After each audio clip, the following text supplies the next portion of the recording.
Halo sahabat-sahabat pemirsa dimanapun kalian berada, senang kita bisa berjumpa kembali.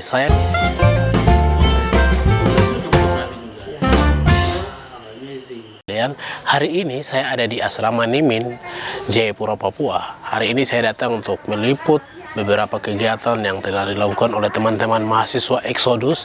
Nah teman-teman, kalau bicara mahasiswa Exodus, kita tahu sendiri beberapa tahun 2019 kita tahu ada terjadi satu gelombang eksodus mahasiswa Papua yang ada di tanah Jawa dan pulang ke Papua, dan itu pun juga ada kegiatan diskusi bebas yang dilakukan oleh teman-teman mahasiswa eksodus dan dihadiri juga Bapak Haris Azhar. Dan seperti apa dan bagaimana kita melihat aktivitas rangkuman kegiatan ini yang saya liput dalam video vlog ini. Oke, kita cek. Ya teman-teman, dalam kegiatan diskusi lepas ini dihadiri oleh Bapak Haris Azhar sebagai salah satu tokoh pembela HAM umat-umat tertindas di seluruh Indonesia, dan bahkan dia menghadiri diskusi lepas yang dilakukan oleh teman-teman mahasiswa Exodus yang ada di Jayapura. Bapak Haris Azhar, situasi secara umum ini dia, Bapak Haris Azhar punya tanggapan terhadap situasi Papua. Oke. Karena ada dilema di Papua ini. Ada dilema karena dilema itu biasanya karena ada dua atau lebih fakta-fakta yang saling berbenturan. Dia saling bertabrakan. Di satu sisi kita melihat bahwa ada kebangkitan dari anak-anak muda di Papua, terutama juga karena latar belakang ya. Kalau teman-teman lihat di sejarah panjang Papua, orang muda ambil peran yang cukup besar, ambil peran untuk belajar, untuk berani, dan juga untuk melawan. Meskipun tidak sedikit juga dari mereka yang di masa lalu berani dan melawan itu sekarang sudah jatuh dalam pelukan-pelukan kekuasaan. Dan setelah menjadi bagian dari kekuasaan, mereka juga lupa kebutuhan apa yang penting menjadi inti dari orang asli Papua. Walhasil ada situasi lain di mana dilihat Papua sebagai tempat untuk mengambil banyak kenikmatan. Jadi teman-teman di satu sisi punya kondisi yang berani, terus belajar, menjadi pintar, jumlahnya tambah banyak. Tapi di sisi yang lain teman-teman juga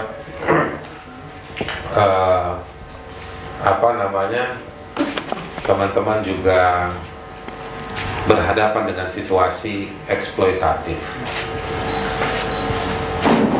Papua dieksploitasi. Dari atas tanah sampai ke dalam tanah ada banyak kekayaan alam, buminya. Ada banyak kekayaan yang membuat orang dari luar Papua datang ambil kekayaan-kekayaan tersebut. Tapi kerakusan tersebut tidak membuat pembangunan dalam arti yang sebenarnya. Apa itu pembangunan dalam arti sebenarnya? Membangun manusianya, menghargai identitasnya, lalu mengembangkan identitas tersebut dan orang-orang asli Papua. Yang kita lihat kemudian, jumlah orang asli Papua semakin minoritas dibandingkan dengan non asli Papua di tanah Papua. Ya kan? Tidak hanya dari sisi jumlah. Kalau kalian hitung kekayaan dari hasil di Papua, siapa yang memiliki?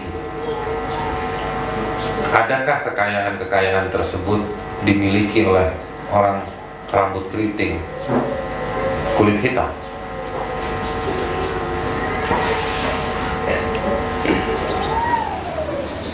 Tidak semuanya seperti itu, nggak banyak yang dimiliki oleh orang asli Papua. Setelah putaran tahun yang cukup lama, akhirnya yang terlihat apa? Dan di stigma bahwa orang Papua itu mengganggu orang asli Papua. Orang asli Papua di stigma sebagai kelompok yang ingin merdeka, ingin melepaskan diri. Orang asli Papua di stigma sebagai tukang todong. Nah, stigma tersebut yang kemudian diturunkan secara terinstitusionalisasi, ya kan, dalam kebijakan-kebijakan, dalam institusionalisasi sosial. Institusionalisasi sosial itu bukan ada lembaganya, tapi alam pikirnya.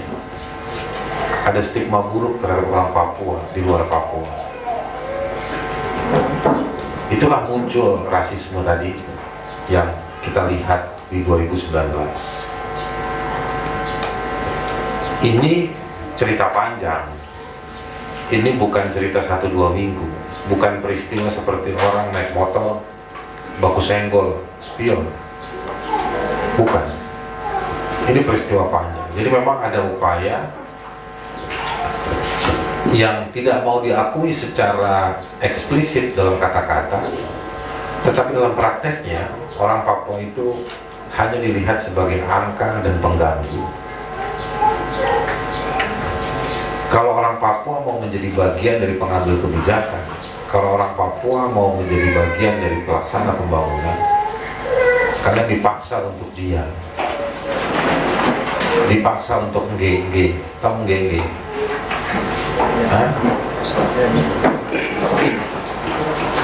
Tapi kalian tidak bisa muncul dengan gaya, identitas dan lain-lain. Nah, inilah yang terjadi. Ada banyak ketidaknormalan atau abnormalisasi terhadap isu Papua maupun juga terhadap orang asli Papua.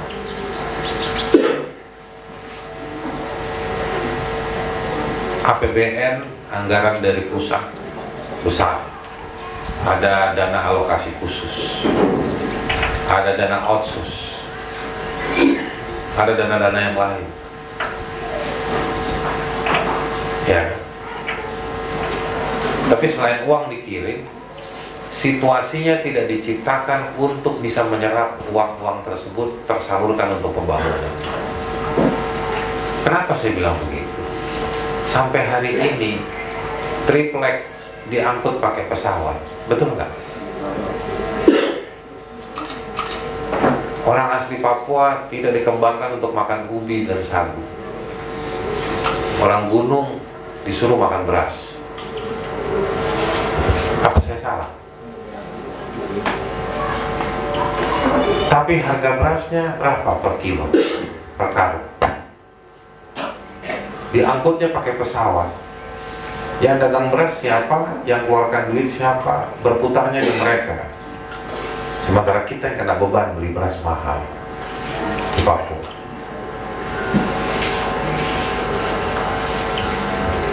Nah, ini yang dibikin normal. Lalu dikirimkan uang dengan jumlah banyak dari Jakarta, yang seolah-olah ini untuk membantu orang Papua. Betul, itu membantu, tapi harusnya bantuan tersebut merubah sistem, mengembangkan pangan di tingkatan lokal. Orang asli Papua yang tinggal di pegunungan disuruh makan beras, baru hutannya dibabat. Padahal di hutan itu ada ubi, ada babi, ada sayur-sayuran, ya. Nah, ini diskriminasi yang terjadi. Apa maunya orang Papua yang cocok buat mengembangkan orang Papua tidak dikembangkan. Semua kerja pembangunan orang Papua hanya ditelematkan sebagai alasan dan sebagai target. tapi bukan sebagai bagian dari pelaksana pembangunan. Pelaksana pembangunan dinikmati oleh orang-orang non asli Papua, ya kan? Dan itu terus dikembangkan. Walhasil kita nggak punya angka. Ada angka koruptor dari orang asli Papua, ada angkanya. Tapi berapa angka dari orang-orang yang menikmati uang untuk orang Papua? Siapa mereka? Pemerintah nggak pernah buka datanya, ya kan? Nah, ketika teman-teman protes, dituduh makar,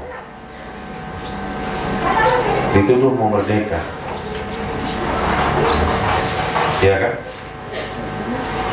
Terlepas dari mau merdeka atau tidak, kita bicara hak. Ada berat pengorbanan di sana bicara hak di alam Papua hari ini. Tapi saya senang lihat teman-teman anak muda semua cerdas-cerdas, makin hari makin berani, makin rajin, cerdas, berani. Tapi kalau nggak kerja juga sama juga bohong.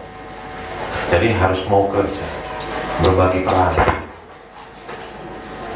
Nah itu yang saya lihat sekarang makin tumbuh dan berkembang di mana-mana di Papua, di kalangan anak-anak muda orang asli Papua.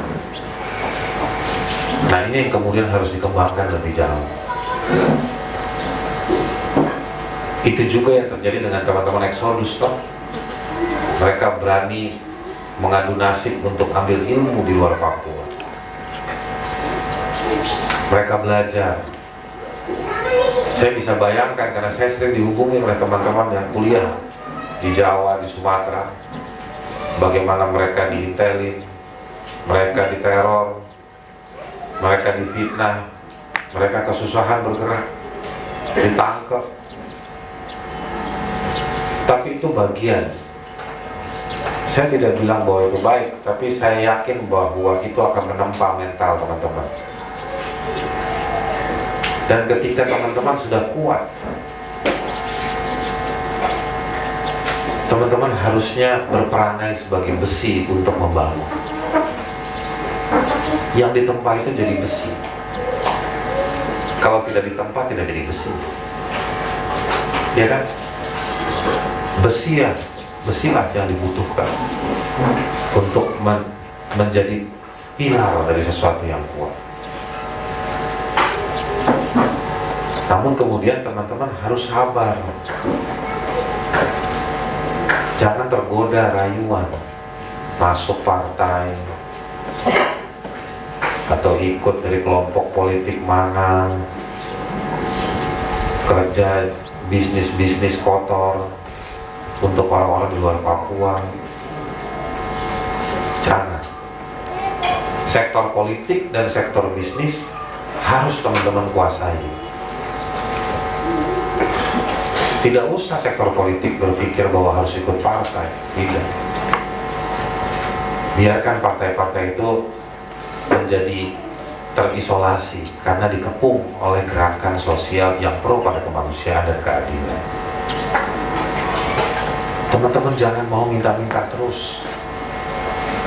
Hak ulayat yang ada di teman-teman gunakan untuk melakukan kerja-kerja industri dan bisnis yang baik, yang menjaga lingkungan. Jangan rakus. Nah itu yang harus kita lakukan. Memang berat, bahwa keberanian, kecerdasan, keberanian dan kerja teman-teman seringkali harus makan korban. Seperti peristiwa di Expo tahun 2019. Mereka adalah pahlawan buat suara Papua. Termasuk pahlawan juga buat suarapapua.com. Mana di suarapapua.com? Mereka adalah pahlawan. Dan banyak anak-anak muda yang jadi pahlawan. Ada yang dituduh mata-mata, dibilang salah tembak. Tapi mudah-mudahan apa yang teman-teman lakukan atau alami itu juga yang dialami oleh banyak situasi-situasi lain yang kemudian berujung pada kemenangan-kemenangan. Nelson Mandela di penjara 40 tahun lebih.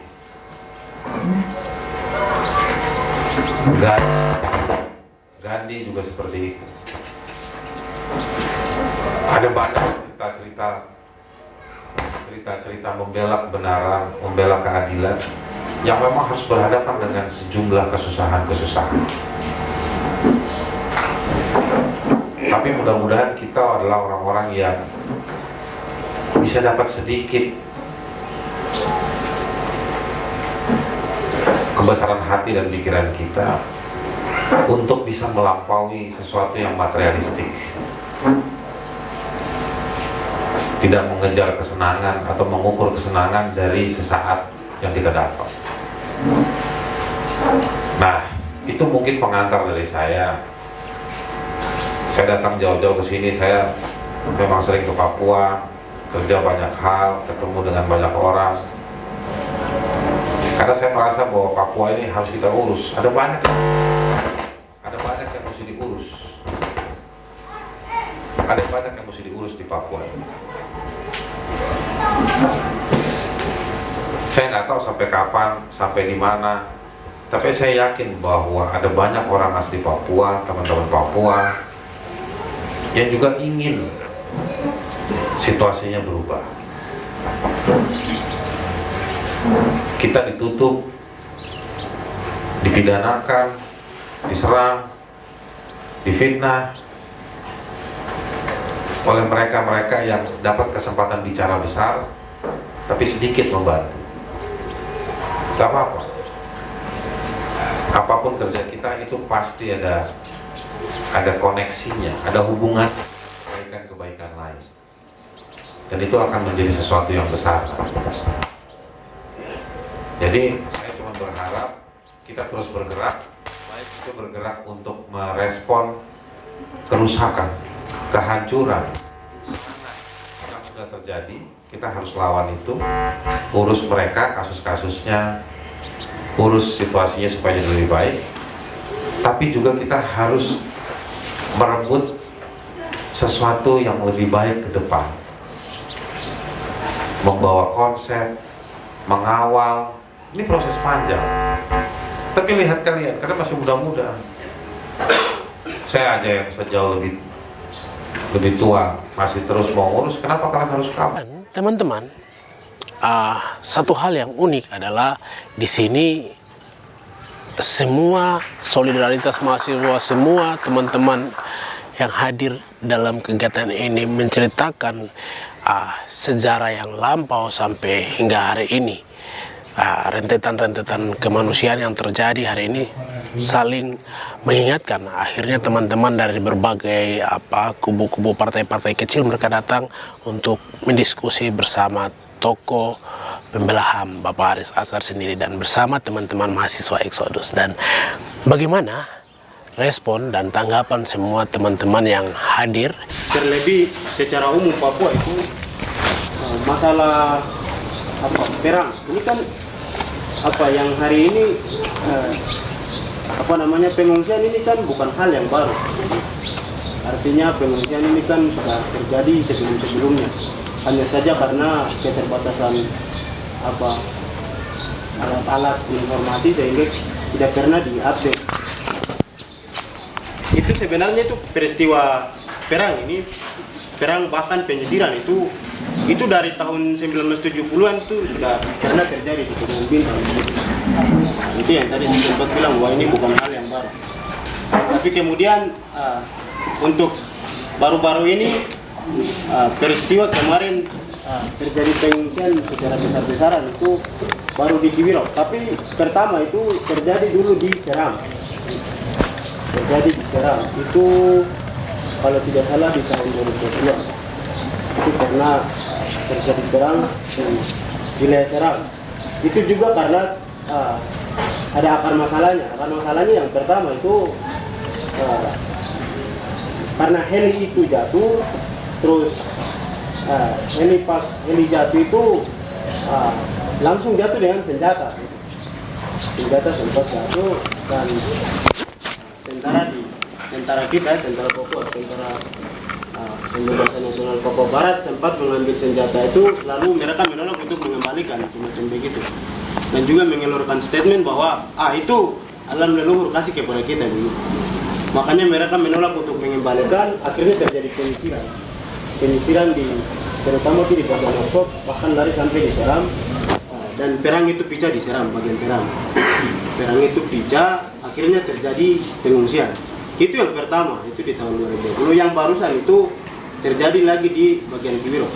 Di sela-sela perang kemarin itu ada beberapa peristiwa, bahkan sampai dengan penghilangan nyawa secara paksa itu sempat terjadi.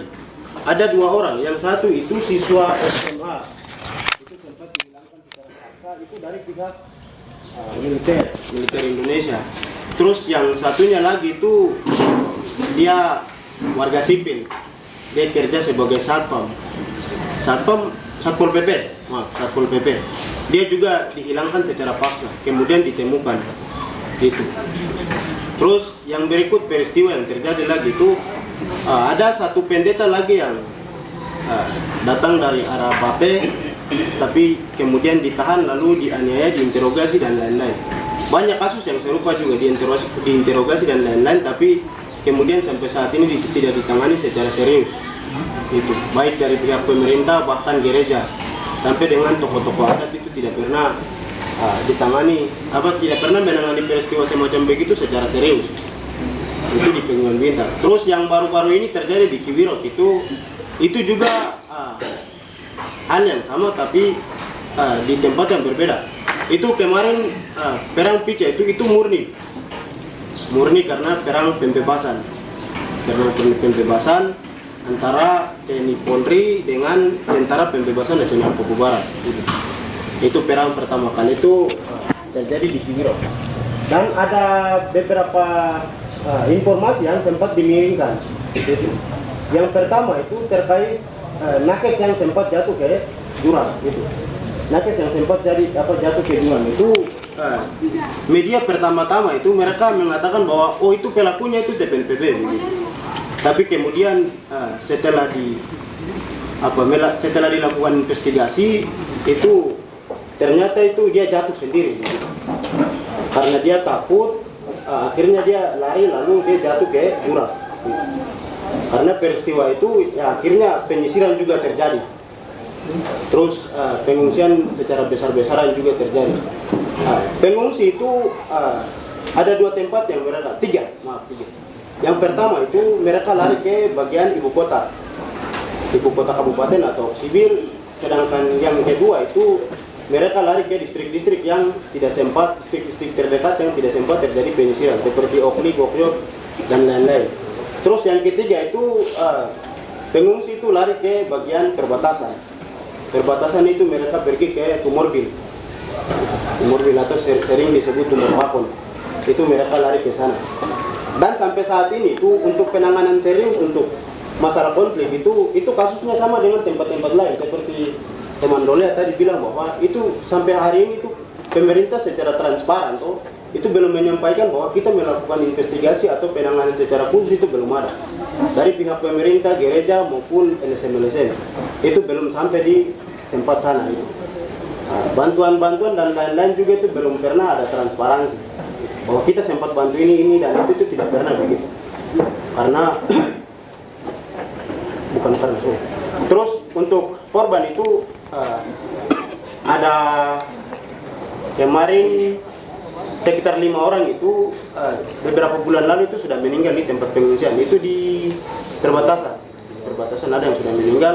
Kemudian baru-baru ini saya lupa namanya lagi, tapi pahamnya Rohmatin itu ada meninggal lagi satu.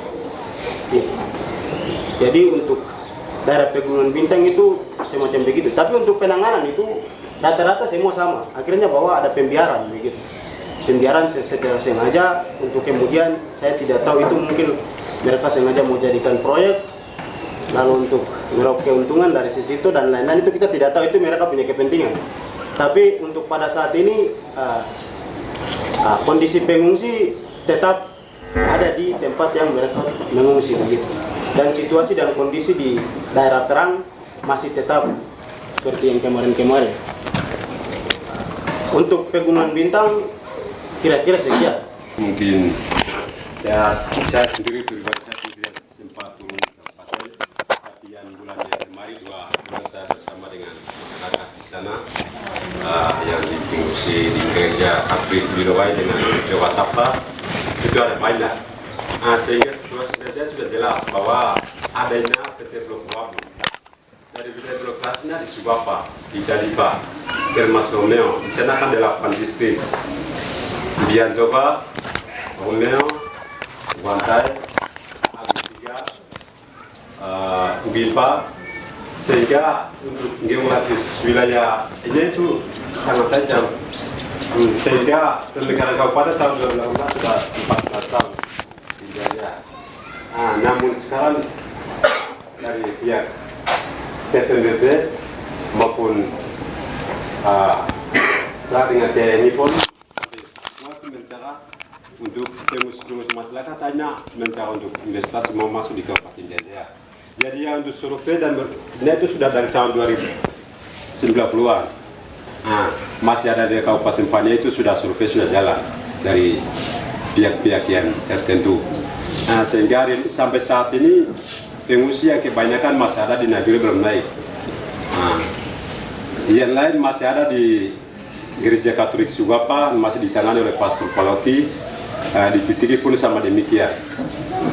Sehingga di sana mungkin saya pikir situasi sampai saat ini tidak akan aman karena demi kepentingan PT Blok Wabu. Sehingga mungkin saya sampaikan seperti itu, saya punya situasi saja semua sudah tahu. Jadi kita semua ini punya HP Android dan lain-lain, sehingga saya tidak akan sampaikan banyak. Mungkin ada yang mau tambahkan dari teman-teman atau Bapak sendiri sudah ada. Mungkin Bapak mau tambah. Perang ini bukan perang Indonesia, tapi perang yang paling luar biasa di dunia. Itu di sana itu. Jadi tempat-tempat kantor-kantor pemerintah itu sudah dipakai oleh tentara. Jadi di sana lapangan terjadi itu begitu ada TPMP ganggu mereka tipu-tipu ganggu, tidak tembak. Baru yang sapu rata itu mono, anak-anak kecil. Itu yang terjadi. Sampai orang pengungsi. Pengungsinya itu ke Homeo, ke Wandai. Terjadi di situ sampai hari ini. Jadi ibadah-ibadah itu, ya Pater juga saya ada dengar informasi bahwa kita di Pater ini tidak ada mereka sampaikan ke masyarakat. Itu di sini bukan tempat yang paling luar biasa. Di sini juga kita manusia, jadi kamu cari tempat. Jadi ya mereka cari tempat juga. Itu yang terjadi. Cuma sekarang saya tidak bisa jelaskan apa yang tadi anak kami sudah sampaikan itu. Saya juga mau sampaikan satu hal yang terjadi sementara ini pemerintah, bahwa mereka sudah tembak masyarakat biasa, tetapi mereka ada taruh foto-foto. Di dalam foto itu ada senjata, ada parang-parang taruh sampai banyak-banyak, baru ada bendera rasis dia, baru amunisi itu padahal itu bukan mereka punya sebenarnya, tapi mereka hanya rekayasa buat begitu untuk hanya mau menenangkan untuk dilindungi oleh hukum. Padahal ini mereka bunuh itu masyarakat biasa, ada yang mono, ada yang janda, sudah mereka lewat bunuh. Tapi ini TPM sudah open yang ganggu kita. Ini sudah yang mereka bakar-bakar pesawat seperti ini sudah. Ini yang terjadi khususnya di Intan Jaya, bahkan sampai Papua begitu yang kita lihat. Terus masyarakat juga dari Gembala, bahkan sampai kita punya pendeta juga, Bapak Aris juga sudah sampai di Talipa bawah Sungai Matis. Kita akui sekali karena daerah tempat yang paling bahaya sekali. Saya takut beliau sudah masuk begitu kan. Yang sekarang ya tepuk tangan untuk Pak Aris.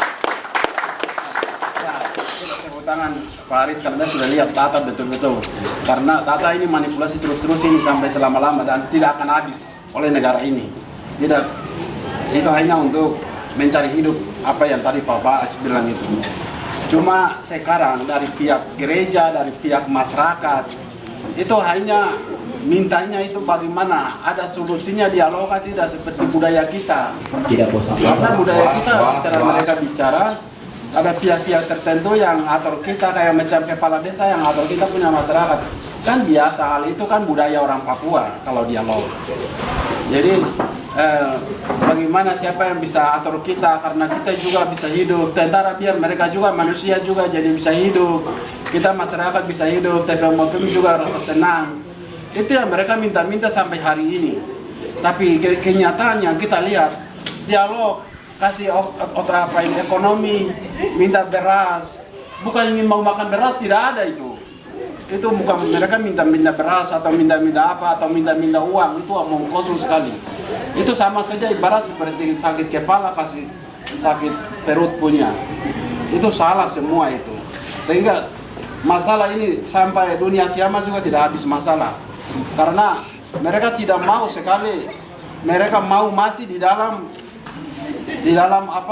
kemiskinan, keterbelakangan, kebodohan, begitu terus selama hidup itu bagaimana? Sementara gali di situ itu tidak sampai 1 meter, di situ ada gudang emas segala macam, segala tambang ada di situ.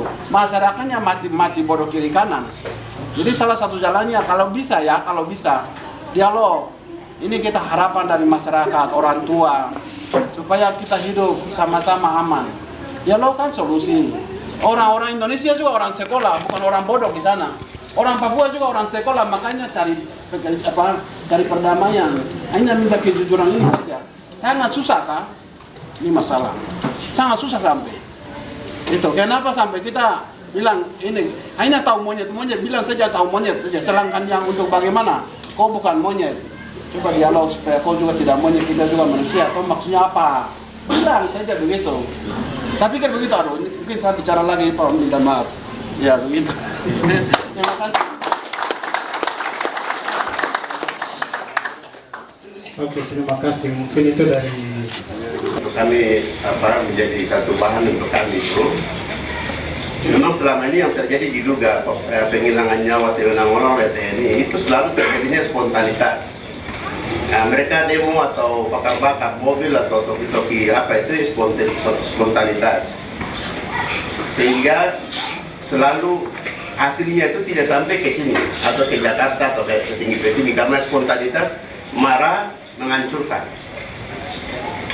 Jadi saya di sini hanya mau sampaikan bahwa memang teman-teman pemikir mahasiswa kita jangan biarkan masyarakat selalu berpikir spontanitas, karena spontanitas itu TNI bilang sudah dong ribut, sudah sekitar dong bakar-bakar nanti sudah aman lagi. Tapi kasus yang ini tidak terbang kemana-mana. Sehingga dengan segala hormat mewakili masyarakat juga, karena saya juga memang bertahun-tahun tinggal di Kenyam. Teman-teman tadi sudah sampaikan bahwa Duga itu zona militer, pengungsi di mana-mana. Cuman sampai hari ini kita belum ada dalam satu barisan untuk bagaimana membicarakan hal-hal yang tadi saya baru sampaikan, untuk pemerkosaan, pembunuhan sewenang-wenang. Karena begitu pembunuhan masyarakat hanya spontanitas saja, karena keluarga saja spontanitas, ribut-ribut, marah-marah bupati, lantas setelah 2-3 hari sudah kembali normal. Jadi saya sarankan di sini mewakili orang tua kepada teman-teman pemikir, mahasiswa serius maupun mahasiswa aktif di sini, untuk kita di daerah-daerah konflik kita memang, saya yakin teman-teman 4 orang itu ketika besok ada gerakan-gerakan pasti akan terus terjadi korban. Itu kami orang Papua ini sangat terbatas sedikit, sehingga mungkin saya mau garis bawahi bahwa ini pengamatan saya sebagai orang tua dari korban. Pengamatan saya selama ini itu seperti tadi Abang Ari sampaikan bahwa memang sudah bagus. Tetapi Abang ini dari luar sendiri, tapi dia bilang saya ini harus mengurus. Sedangkan kalau kami dalam saja tidak tahu urus diri kita ini bagaimana. Dari luar saja mereka bilang ini harus diurus. Sedangkan kami dalam ini retorika saya terlalu tinggi. Duduk di situ-situ aja, cuma retorika doang aja. Sedangkan kami ini sedang dicengkram dari kiri kanan. Tapi kami ini hanya doang retorika, hari ke hari kita retorika. Sedangkan kami ini setiap hari ke hari, kami semakin menjadi minoritas di tanah ini. Seperti tadi Pak Ngari sampaikan. Semakin kecil, semakin dibunuh, semakin dihabis dengan berbagai cara. Tadi kawan-kawan sampaikan bahwa agenda tadi nanti akan dibicarakan sehingga saya sedikit kaca. Sesuai dengan pernyataan sikap kami mahasiswa Exodus se-Jawa Bali korban rasisme tahun 2019 akan bacakan sikap. Se-Indonesia akan bacakan sikap secara resmi hari ini Jayapura pada tanggal 6 Januari 2022. Pernyataan sikap Posko Umum Exodus Pelajar Mahasiswa Papua se-Indonesia korban rasisme tahun 2019. Tahun 2019 sampai saat ini kami Posko Umum Exodus Pelajar dan Mahasiswa Papua se-Indonesia korban rasisme tahun 2019 masih bertahan di setiap daerah-daerah Papua untuk menuntut keadilan moral, hukum dan bertanggung-jawaban bersama dari negara Indonesia, Bapak Gubernur Provinsi Papua, Lembaga Dewan Perwakilan Rakyat Papua, Papua dan Papua Barat, DPR dan Lembaga Majelis Rakyat Papua MRP. Maka dengan itu kami Posko Umum Exodus Pelajar dan Mahasiswa Papua se-Indonesia korban rasisme tahun 2019 menyatakan sikap 1. Bahwa kami seluruh Exodus Pelajar dan Mahasiswa Papua se-Indonesia korban rasisme tahun 2019 tidak akan kembali ke kota studi kami masing-masing. Bahkan itu dari ujung sampai Ambonia, Gubernur Provinsi Papua, DPR Papua dan MRP segera bertanggung jawab penuh atas nasib pendidikan kami yang adalah generasi masa depan bangsa Papua Barat. 2. Gubernur Provinsi Papua, DPR Papua dan MRP segera tetapkan tanggal 16 Agustus sebagai Hari Anti Rasisme di Tanah Papua. 3. Negara Indonesia, TNI Polri, Gubernur Provinsi Papua, DPR Papua dan MRP segera usut tuntas 4 korban masa aksi mahasiswa Exodus Expo Waina Berdarah tanggal 23 September 2019 sesuai jalur hukum yang adilnya. 4. Negara Indonesia, TNI Polri, Gubernur Provinsi Papua, DPR Papua dan MRP segera selesaikan dan bebaskan seluruh tahanan politik rasis 2019 tanpa syarat, karena mereka bukan pelaku rasisme 2019, melainkan korban dari adanya diskriminasi hukum yang tidak tepat, juga berkenan pasal makar yang tidak jelas. 5. Kami menuntut pencabutan hukum pasal makar yang menindas dan mengkriminalisasi setiap orang asli Papua di mana saja berada. Gubernur Provinsi Papua, DPR Papua dan MRP segera lakukan proses demokrasi untuk melakukan pencabutan pasal makar tersebut. 6. Pemerintah Indonesia dan Kapolda Papua segera bebaskan Tuan Victor Jaimo tanpa syarat, karena beliau bukan pelaku rasis, melainkan korban rasis dan kriminalisasi hukum Indonesia yang berlaku rasis juga. 7. Presiden Joko Widodo segera tarik seluruh pasukan organik maupun non-organik di atas tanah Papua dan selesaikan persoalan pengungsian besar-besaran yang ada di Induga, Intan Jaya, Pegunungan Bintang, Jahukemo, Maibrat dan sekitarnya, bahkan seluruh Papua. 8. PBB dan negara Indonesia segera berikan hak penentuan nasib sendiri bagi bangsa Papua untuk bebas dari segala bentuk penindasan rasisme, militerisme, kolonialisme, dan kapitalisme. Demikian dengan demikian pernyataan sikap kami, Posko Umum Eksodus Pelajar dan Mahasiswa Papua se-Indonesia Korban Rasisme tahun 2019. Jayapura pada tanggal 6 Januari 2022. Hormat kami, Badan Pengurus Harian Posko Umum Pelajar dan Mahasiswa Papua se-Indonesia Korban Rasisme tahun 2019, Awi Pahabon, penanggung jawab. Untuk pembacaan sikap telah selesai. Angkat tangan kiri. Rasisme? Lawan. Rasisme? Lawan. Rasisme? Lawan. Papua? Merdeka. Papua? Merdeka. Papua? Merdeka. Oke. Terima kasih. Mungkin untuk pembacaan sikap seperti itu. Waktu kembali sampai tahun Oscar. Oke, dan semua pemirsa, terima kasih sudah berkunjung ke channel YouTube saya ini. Terus ikuti saya. Itulah sedikit liputan rangkuman kegiatan yang dilakukan oleh teman-teman mahasiswa Eksodus yang ada di tanah Papua. Dan demikianlah liputan sedikit reporter vlog dari saya, Nesta Buni, melaporkan dari Papua untuk teman-teman semuanya. Sampai jumpa. Hormat.